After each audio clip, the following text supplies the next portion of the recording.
the stony soil and then what? The good ground, sounds and looks very similar to what Jesus has already taught. But I want you to really get that. I want you to get that image in your heart that if you just keep showing up, the probability of your success grows each time you show up. Talent will take you this far. Enthusiasm will take you a little bit further, but consistency will take you further than talent. Consistency will take you further than enthusiasm. Oh, see that's not sexy. That's not enthusiastic. That's not exciting. No, consistency. Just like what we said in the first graphic, showing up every day. Goals should be the habits you form, not the outcomes you want. That's how we see it in our mind. I set the goal, and there's a straight line between what? Me setting that goal and me what? Achieving that goal. Now, come on, am I honest? Can we all be honest right there in the chat? That when we have thought about goals, when we've thought about what we were going to accomplish, when we thought about the things that we were going to do, when we sit around and say, okay, this is what I want to do. I'm going to do this, that, and the third. What? In our mind, we see it as linear, right? We see it as a linear progression. This is the goal. This is me achieving it. Okay, I just need to do these things, right? But what we find is that the opposite is the case. What happens? You set the goal, and then you start it, and then you experience all of these dynamics of what? You doubt, then you're learning, then you're failing, and you're practicing, and you're finally getting it, and you're feeling lost, and you're struggling, and so on and so forth. And you're doing all of these things before you actually get to an aspect of what? Achievement. So notice the progression. You start off in your mind, or theoretically, it's what? A straight line. But in reality, there's a lot of variables that's there. And see, this is the thing that just gets so many people. You're going to set goals next year. You're going to set resolutions. You're going to say, I want to do this, Marcus. I want to do that, Marcus. You know what? You're going to say, I'm going to do this. I'm going to write this down. You got notebooks and calendars and digital devices and all of these things. And it's all very linear when you're writing it down.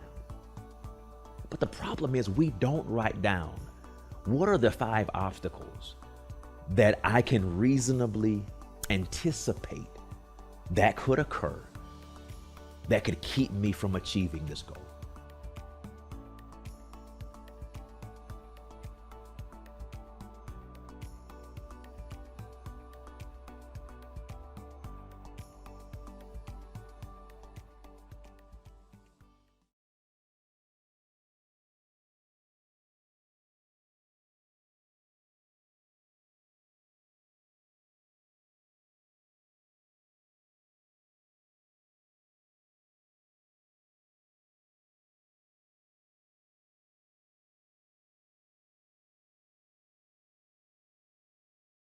Ladies and gentlemen, welcome to night 2. Yes, it's December 29th, 2023, and we're getting ready to go into 2024 in just a few days from now. Come on, the 30th, the 31st, 48 hours from now, approximately, we're leaving one calendar year and we're going into another calendar year. Siri is going to change. Alexa is going to change. Google is going to change. The digital devices are going to change. Listen, it is a new calendar year filled with what? Optimism, excitement, enthusiasm, filled with possibilities and potential, and filled with who you could be and what you could become and what you can accomplish and how things can be different and how your life could be better and how your world could be better, your money, your career, your health, your well-being, etc. And just as we said last night, we're all coming in with what? Resolutions and goals and things we want to accomplish, things that we're saying, man, I got to get that done, right? And it's like, wasn't it just a month ago when it was January 2023? And now it's December 2023, and now we're getting ready to hit another calendar year. Man, you mean to tell me COVID 21, 22, 23? It's almost 4 years behind us, 21. How much time has, you get it? So this is why I wanted to do this before 24. When we talked with the team a couple of months ago as to how we were going to finish off the year from a development standpoint, from an encouragement standpoint, for the organization where we provide coaching and mentorship and so forth. And much of that is faith-based through the Daniel Center. But through Benjamin Strategy, it's just it's general faith-based content, general development content and executive content. But the thought was about the images and the things that, I would post on my IG story and the traction that would come from those posts and the comments and the feedback and things like that. And it was like, hey, why don't you do some of like a top 5 images for 2023 and how those images relate to professional development, relate to growth, relate to goals and accomplishment, etc. And tell a little bit of your story, regarding that. And so tonight I'm going to begin with my story and transition to our last 2 images. And I gave parts of my story yesterday and some big picture components. But I want to zero in a little bit more. I want to take a deeper dive into my story because I've never considered myself to be talented or smart. People think about talent. They think about somebody who is what? Just God-given talent, right? Well, no, I struggled playing football. I struggled playing basketball. I struggled academically in school, right? I mean, that was the standard. That was the norm. I struggled. Yes. And by struggled, I mean, like literally, I failed the 6th grade. I failed the 7th grade. And I failed the 8th grade. Now, you can call that whatever you want to call it, but that sounds like struggling to me. When I played football in middle school and high school, I wasn't, first team this or, they didn't select me. I wasn't a starter in football. My 8th grade and my 9th grade year, I did get a little bit more, or my 10th grade year, I got a little bit more reps as some time went on some special teams and some special scenarios on offense, but I wasn't the guy. Does that make sense? Or I wasn't one of the guys. Or, like in today's, world, one of the phrases in sports this year was what? I'm him. I'm him. Or she's her.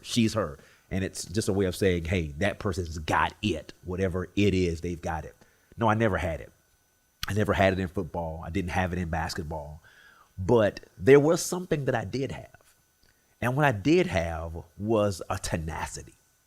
I had a tenacity. And that tenacity, quite candidly, was fueled by a lot of observation. And what I mean by that was, even though I didn't have the opportunity to put my tenacity to the test in football, which many people who knew me still think that it was one of my best sports if I would have, kept at it. But I applied that tenacity in basketball. And I want you to just kind of catch this for a second. I didn't get a lot of playing time as a sophomore playing junior varsity basketball, but I remember sitting at the end of that bench or near the end of the bench, maybe 1 or 2 players down, and looking at these guys getting in the game, looking at them playing, looking at them scoring, crowd cheering, things like that. And I'm looking like, I'm tired of going home with my jersey dry. I'm tired of going home and not playing, right? And these guys, I don't think they're that much better than me that I just don't get to play, in that scenario. And so I went to my coach and I said, hey, coach, I need to know, what do I need to do, to play more? What do I need to do to play more? And, he was like, well, Marcus, this is what you need to do. He said, you need to do this and that and this and that. But, the season is halfway done. I just don't see where you could have enough time, so on and so forth. But you can certainly get ready for next year, that kind of thing. And in the midst of all of that, it just didn't rub me the right way. It just didn't rub me the right way. So I said, coach, just tell me, what do I need to do? What do I need to do? And so, my coach at that time, Coach McClare is like, well, you need to get a better shot. You need to be able to score. You need to be able to, you play good defense, but you need to be able to score and help us offensively. And I just don't think you have enough time to do that. So long story short, I ended up getting the key to the gym. I ended up going in that gym and shooting that basketball. I ended up going to the basketball court in my neighborhood and shooting that basketball. I'm talking about day in and day out. I'm talking about for the next several weeks, the rest of that week, going into what we call Christmas break at that time when junior varsity teams didn't really play as much, et cetera. And we kind of came back in January. I'm talking about 3 weeks in a row, maybe 4 weeks. I was in that gym or at the blacktop. I'm talking about hours on end working on my game. And guess what happened? I ended up moving from toward the end of that bench to around 6 or 7 on that bench. Next thing you know, my playing time increased. The next thing you know, I was invited by the varsity team to come practice and play with the varsity team as they were getting ready to go into the playoffs. And it was only me and another guy that got that invitation. And then I went to varsity basketball. And the next thing you know, I ended up graduating, and I was an all-state basketball player, all-conference basketball player, all-region basketball player, etc. But why am I'm not telling that story because I'm trying to make myself something in basketball. Come on, that was 25, 6, 7 years ago. I'm saying that experience laid a pattern in my mind. It established a framework. It established an approach to life that is still there today. That it doesn't matter how far behind I am. It doesn't matter how many people are in front of me, quote unquote. It doesn't matter how far I am in the talent, how far away I am in the talent conversation. What you're not going to beat me at is being tenacious, being focused, being locked in, being consistent. What you're not, I may not be the most talented. I know people, they say, well, Marcus, you're just such a great communicator. I mean, you just speak so well, and the words just flow from your mouth, and your vocabulary and your use of inflection and all of these things. Ladies and gentlemen, that's the result of having given probably 5,000 or 6,000 talks over the last, 20 years. And not just giving those talks, but debriefing most of those talks and saying, what did I do wrong here? How can I improve that? How can I tell a better story? How can I get my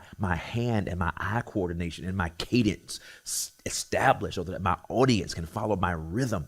It's the result of having a speaking coach who coached me, Andy Hanchu, who was coaching me during my Toastmasters competitive days, and learning how to give a great talk, learning how to use language.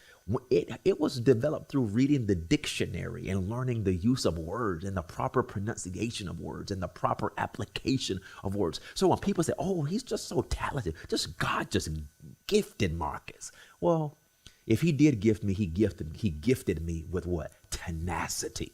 He gifted me with a tenacious attitude to learn, to improve, to get better, to not remain the same, to say, how can I do that better? How can I improve that? How can I make that? Does that make sense? See, this is what I wanted to really get to before I get to these graphics, because I want you to understand something, that sometimes when you look at people and you think that they're just this or that and they're just so amazing, that in many instances, they're just amazing at being tenacious.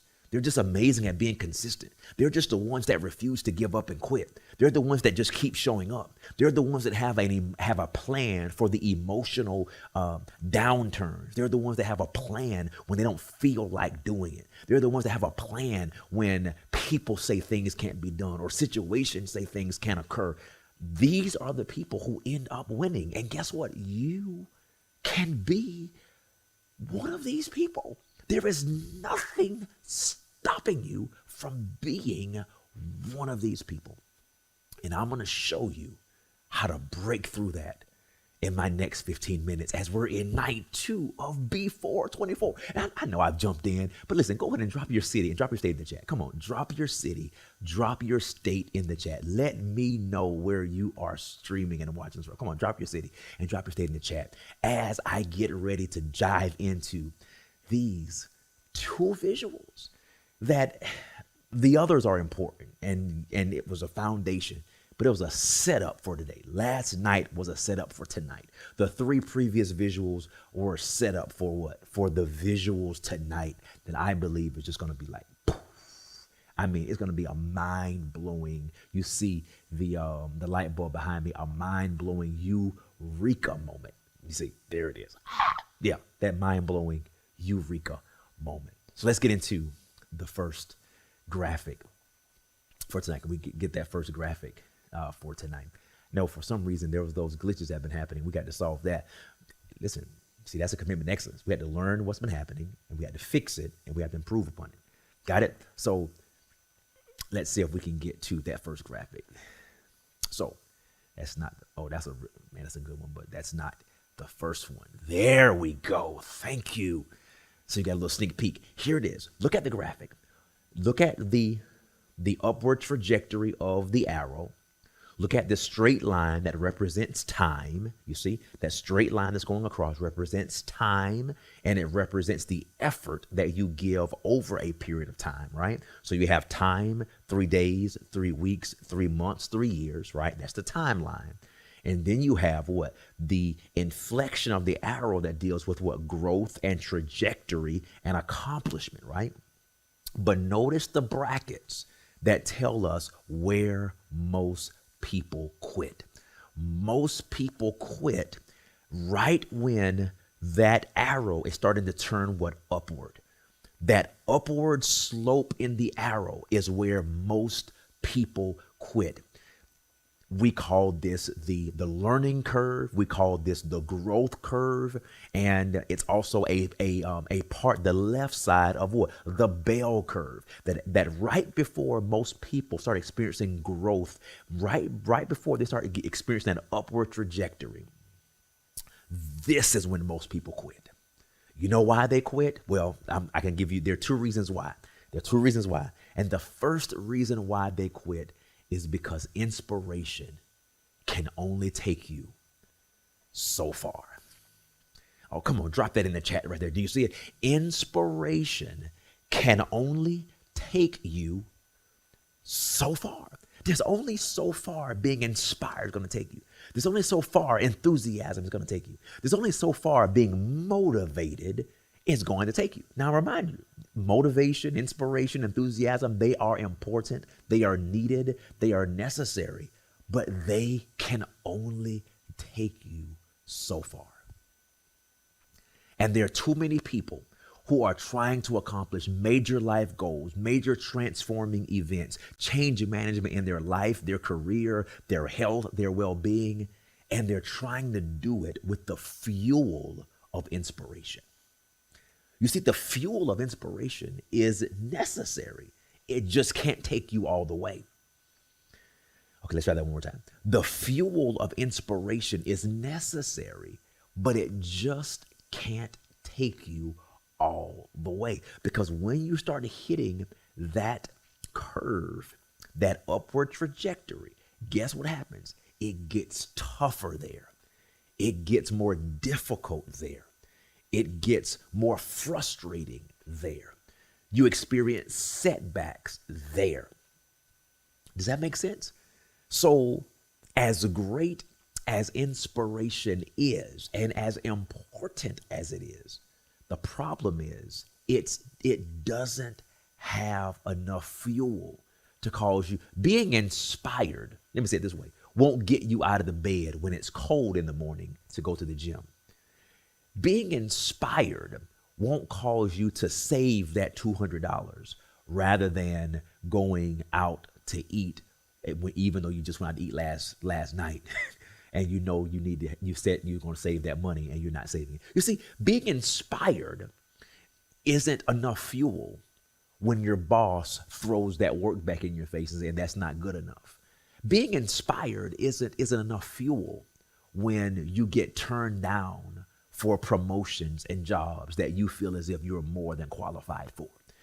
Being inspired isn't enough fuel when you see someone who's not as qualified as you get a better opportunity than you're getting right now. You see, being inspired isn't enough when no one is calling you back and you're trying to build a business.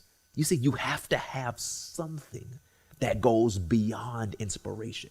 You have to have something that goes beyond motivation. You have to have something that goes beyond being enthused. You've got to have something.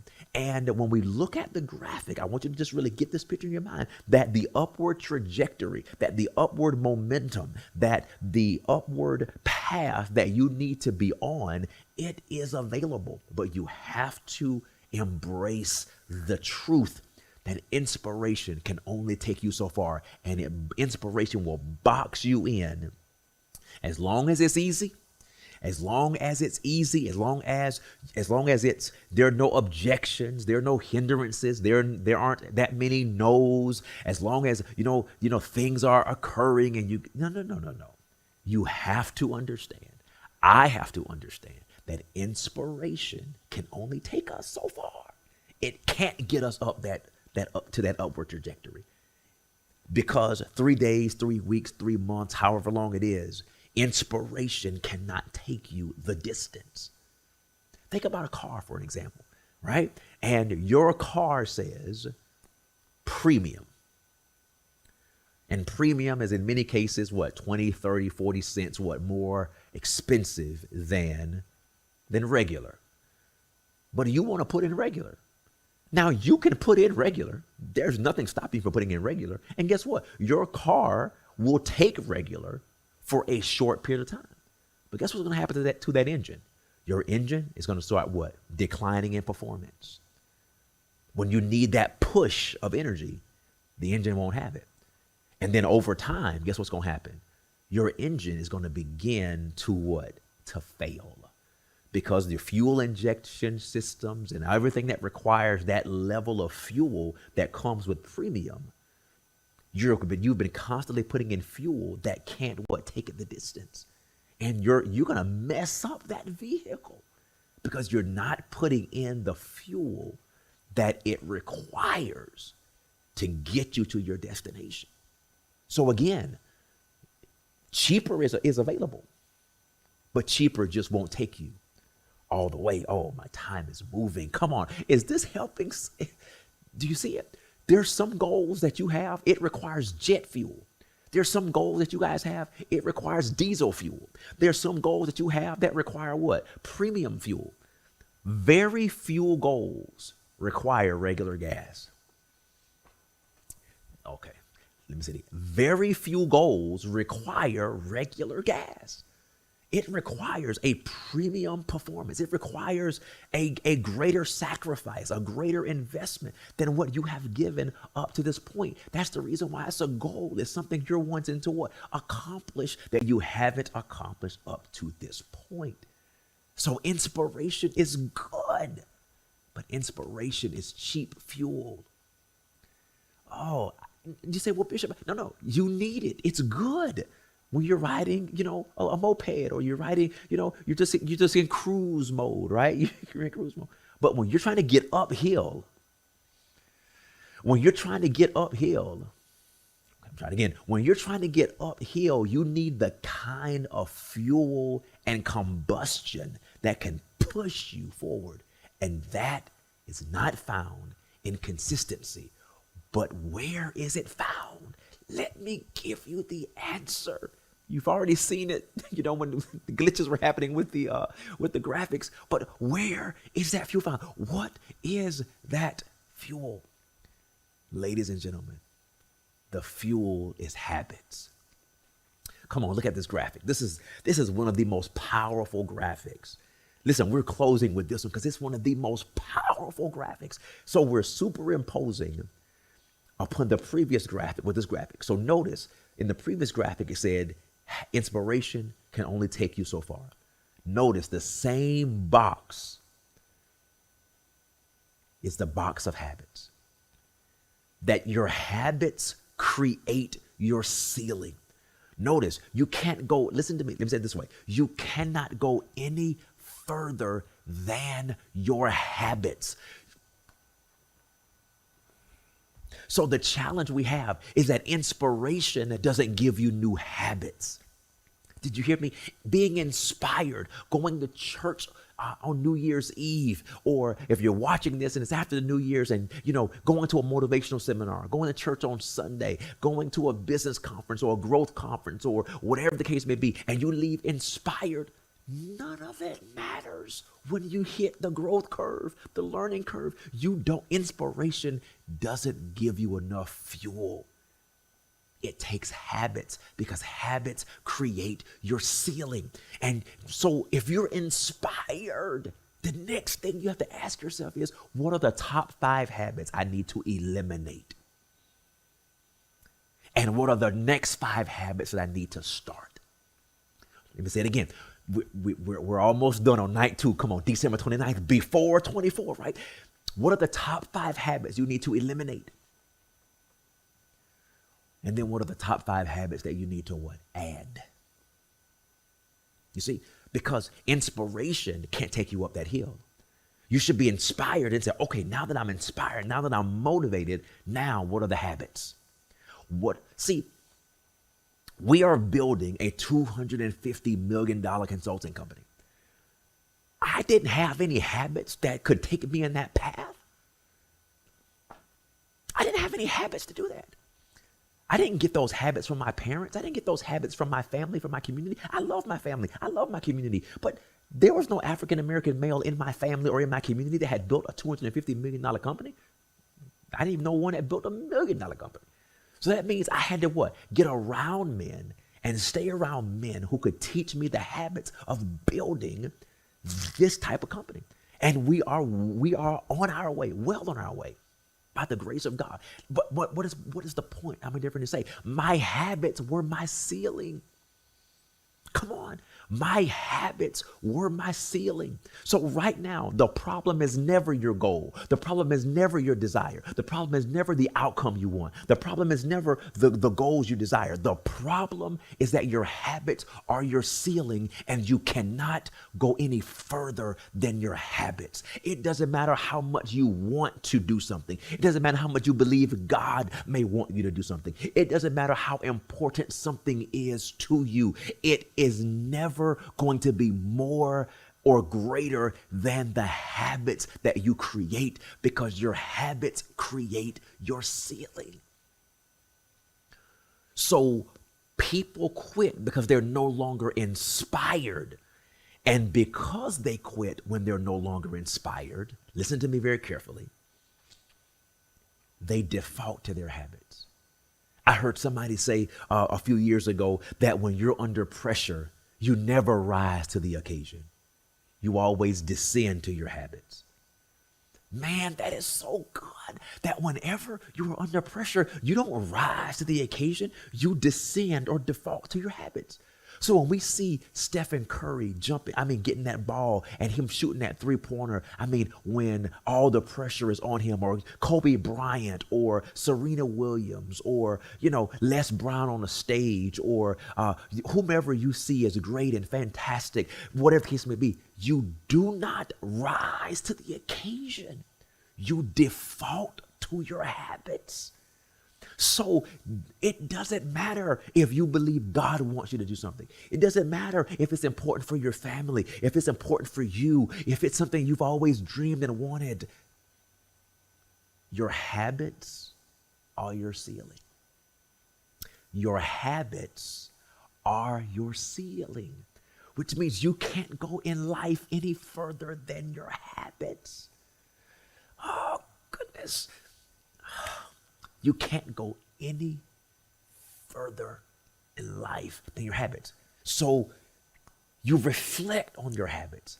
The habits that cause you to save or not save. The habits that cause you to grow a business or not grow a business. The habits that cause you to get promoted or not get promoted. The habits that cause you to be a great husband and great wife. The habits that cause you to raise great children or not. The habits that cause you to lose weight, get in shape, and get your body together.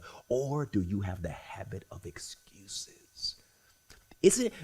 Are you the type of person that always has a good reason why now is not the right time? Are you the person that always has a reason why, if things were different, things would be different? Are you the kind of person that always has a reason why you can't do something, or it's too cold, or it's too hot, or, the time ain't right, or this, and you've always got a reason that's keeping you? No. Listen to me. It's not procrastination, because procrastination is a myth. No. The problem is you default to your habits. You descend to your habits. You don't have the necessary habits to take you in the direction that you want to go. And rather than acknowledging that truth, you create an excuse to give yourself a reason for confronting your own lack of conviction. You're not convinced this is what you're supposed to do. You're not convicted about the life you're supposed to live. You're not obsessed with the goals or the dreams that you have. And so rather than acknowledge that I am not convinced, people just keep making excuses. Well, if this was different, or if that was different, or if I had this, or if I had that, or if it was this time, or if the kids weren't in college, or, if the kids weren't in the ninth grade, or if my spouse wasn't, or if my career wasn't, or, man, if we didn't live here, man.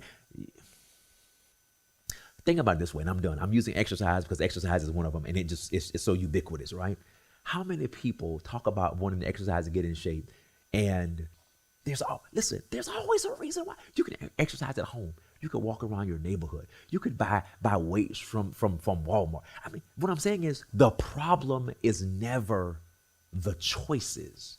The problem is you're not convinced. And as I'm concluding, oh man, they're telling me I got 2 minutes. Listen, as I'm concluding tonight, I want these visuals to stay in your mind. That inspiration can only take you so far, but it can't take you up the hill. Inspiration can get you started, but it cannot cause you to finish. That your habits, it is your habits that break the ceiling off of your life, that break the ceiling off of your potential. It is your habits. And guess how habits are formed? And I'm done. Habits are formed by creating new triggers. When you get up in the morning, what's your trigger? What is the trigger that gets you into your pattern? You have to change that trigger.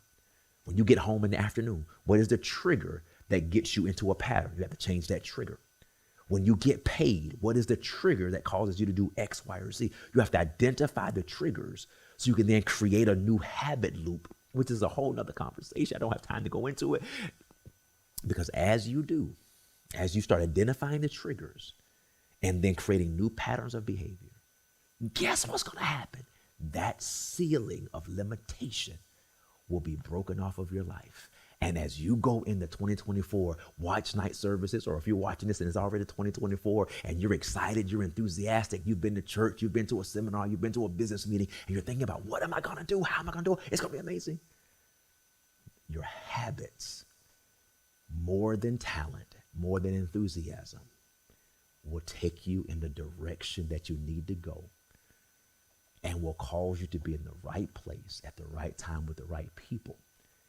And as a result, you're going to see yourself ascending up that growth curve. And going into 2025,